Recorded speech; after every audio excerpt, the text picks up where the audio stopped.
పరలోకమందున్న మా తండ్రి, మా ప్రభువా, ఇంతగా నీవు నన్ను హెచ్చించుటకు నేను ఏపాటిదానను, నా కుటుంబం ఏపాటిది, నా సంతతి నీ దృష్టికి అనుకూలలే కదా. వారు నీకు విరోధముగా చేసిన ప్రతి పాపము క్షమించి వారి విన్నపములు విని వారి కార్యము నిర్వహించుము.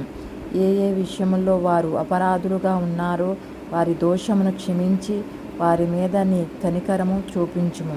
వారు నీ జనులను నీ స్వాస్యమై ఉన్నారు.